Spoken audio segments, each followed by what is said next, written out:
Hello everyone. Today we're going to talk about inflation. By the end of this presentation, your knowledge on what inflation really does would increase much more than taught by most textbooks. So what is inflation? Conventionally, inflation is increase in the prices. The Austrian School of Economics say that inflation is increase in the money supply.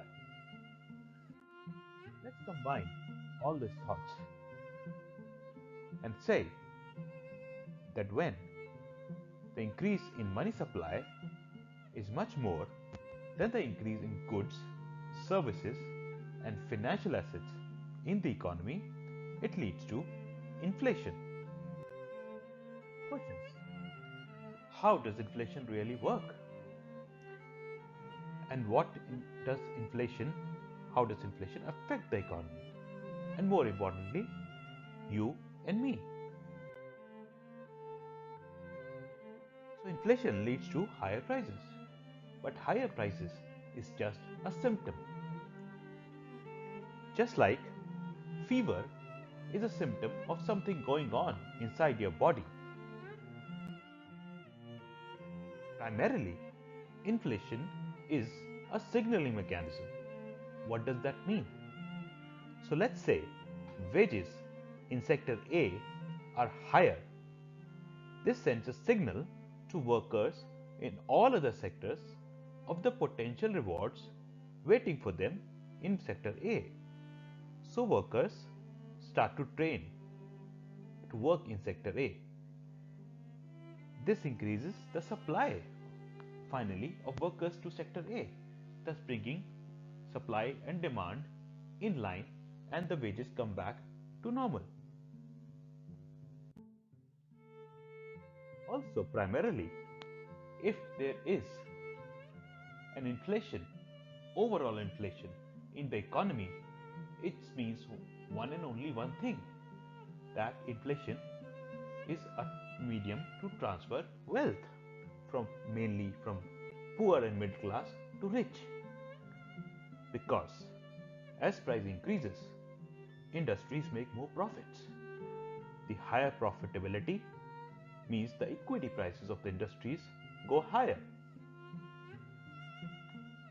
However, the salaries of workers and employees don't match up, thus increasing the wealth gap.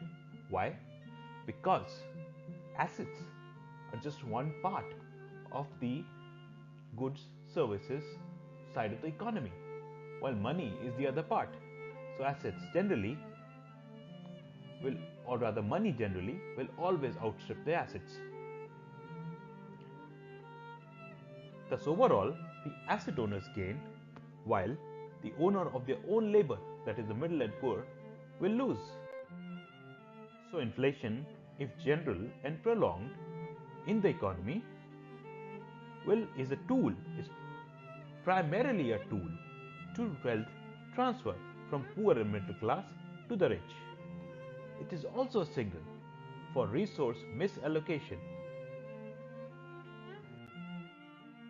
Is inflation good or bad? What is it? Well, first the good part. Small inflation rewards risk takers. You definitely need some rewards, some higher returns than normal people for taking a risk. Inflation is that reward for those risk takers. The bad part of inflation is higher inflation lays groundwork for next deflationary business cycle. We will learn more about it in our episode of money. And the ugly part. Constant inflation, as you have seen, leads to higher inequality in the society. Also, as discussed before, constant and high inflation is the road to a deflationary collapse in the economy. So thank you everyone very much for watching this episode. If you do like it, subscribe to the channel and comment in case of any queries. Thank you very much.